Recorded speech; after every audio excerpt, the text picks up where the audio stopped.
खुलुमबाय दिनै बे समावहा जों दंफैयो बे उदालगुरि जिल्लानिनो सिङाव थानाय बे दुलासाफ्रि गामियावहाय बे गामियावहा दिनै बिथांमोना बर'नि जे आंगो धोरोम बाथौ धोरोम बे बाथौ धोरोमनि जि नेम निथि बेखौहाय सिबिनो बिथांमोना बेयावहा आवगायबोबाय बिथांमोना बै समावहा समनि फाखनावहा जोंनि जे गुबै बर'नि आंगो धोरोम आरो नेम निथि बेखौहाय बिथांमोना समनि फाखनावहा गोजान जानांदोंबाबो दिनै बिथांमोना सिबिनो फैबाय सिगांग्रोयै जोङो बेखौनो मिन्थिगोन दिनै बिथांमोना बे माबोरैयै बेबायदि बाथौ धोरोमखौहाय गायसननो थाखाय एसेबां उसां जानानै फैखो एसे मिन्थिगोन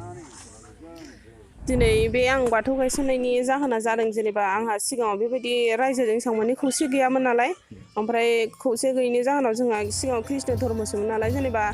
जोंफोरनिबो हाबाफ्राव बिदिनो रायजोफोरनिफ्राय सहाय मोनाखै जेनेबा राभाफोरजोंसोमोन नालाय आरो बिदि रायजो दानायबो गैयामोन ओंखायनो जोंहा दिनै बे 2 नं दुलासुफुरियाव जोंहा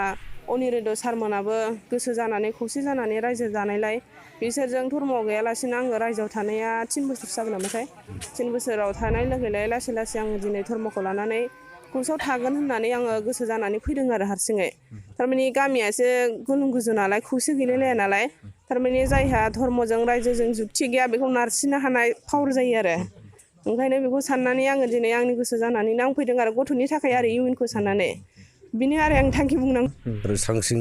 माने जेबोले थाथाय बायदि गोसोआव बिदि मोनदों आरो दायो गोजोननाय मोनदों आरो आं बेखिनिखौनो बुंनानै दोनथ'बाय बेखिनियावहा बिथांमोननिफ्राय जों बेखौनो मोन्थिनो मोनबायनि बिथांनि नाजानायावनो दिनैनि जे बे हाबाफारि बेयो जाफुंदों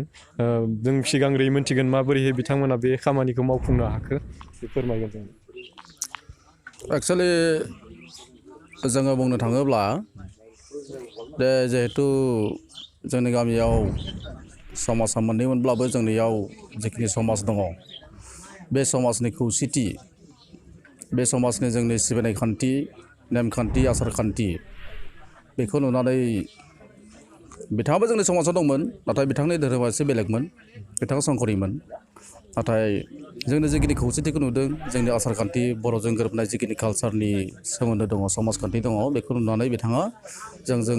एट्रेकसन जानानै जोंनि फारसे बिथाङा दिनै फैनो हादों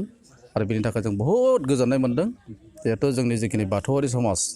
बे बाथौआरि समाजाव जों गोदान सासे मोनसे न'खर मोनबावदों बे न'खर मोननायनि थाखाय जोङो दिनै बहुद माने गोग्गानाय मोन्दों गावखौनो गाव जोंनि गामिनि आफादगिरि हिसाबै आं बे खोथाखौ बुंदों बाथौ बिबुंसारा मोनसे गियाननि फुंखा बयनिबो आंगो बेखौ नाय आरो बिनिफ्राय गियान सोलों